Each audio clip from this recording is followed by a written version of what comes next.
solo, double, nuclear. Solo, double, nuclear. People, if I have to read it another time, honestly, we are setting standards here at 1N Gaming. Ice Houses has brought us 1N Gaming's first solo, double, nuclear on Black Ops 3. This is an immense gameplay, and I feel absolutely privileged to be able to commentate over this gameplay. I feel honoured, so I want to shout out to Pat for putting me up on the stage every time. Thanks to 1N, and shouts to Ice Houses. Make sure you go down there. The boy is on fire, even though he's an ice house. Whee! But no, make sure you go and check him out. His link will be in the description as they always are. So yeah, let's crack in with the commentary, shall we? Now, I want to talk about standards. Now, for me, in terms of how a team is run, there has to be certain standards that are set.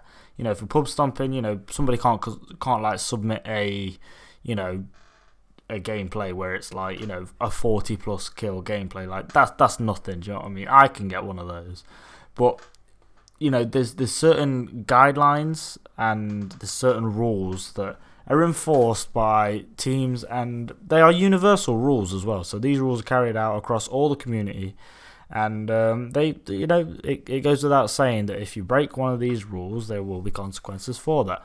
So I want to use a specific sniping team as an example.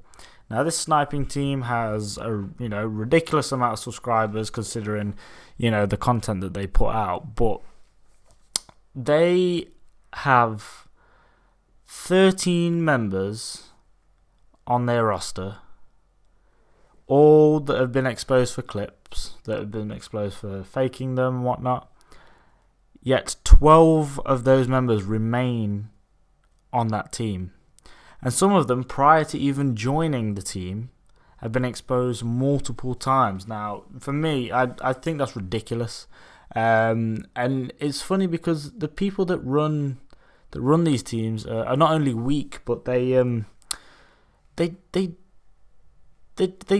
them in because they say they're good, but what makes them any better than the kid that plays down the road who's like 12 and can hit bills? Do you know what I mean?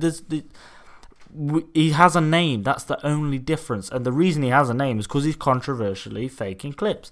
Now, as far as I'm concerned, I feel like people are appreciating and praising him for his hard work and effort that he put into cheating.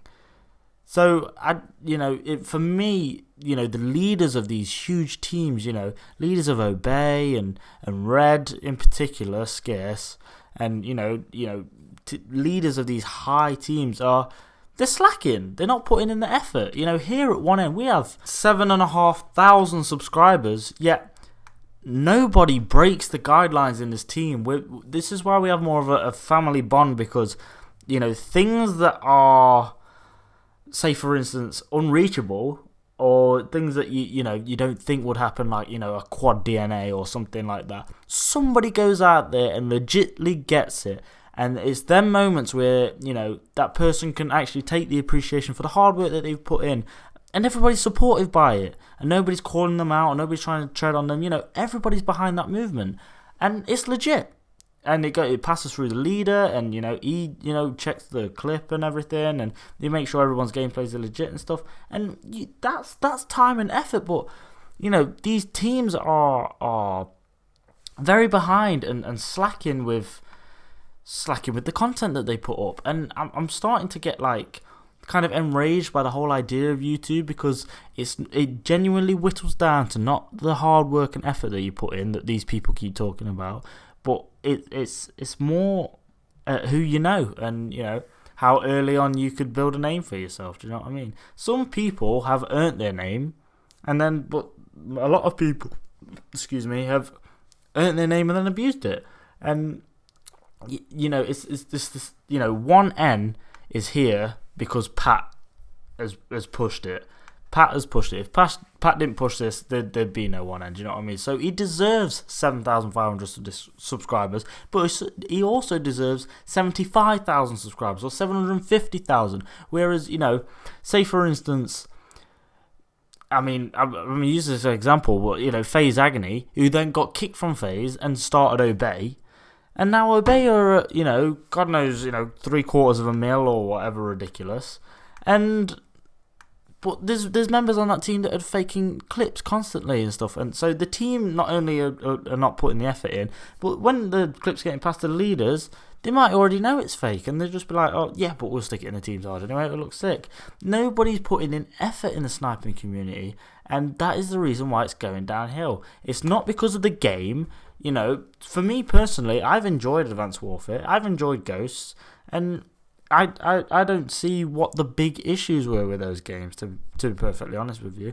You know, the games are what you make it, and if you hardly put any effort into it or any time into it, then you're not gonna reap much from it. Do you know what I mean? It's just, it's disappointing to see the outcome of people's inability to be able to hit what they've spent their whole careers doing, and now they're just getting lazy. And I hope you guys feel the same way.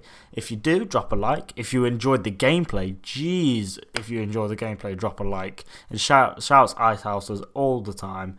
Shouts to 1M for putting me up here on stage. Let me know if you agree. You know, put it down in the comments. We'll catch you later. Peace.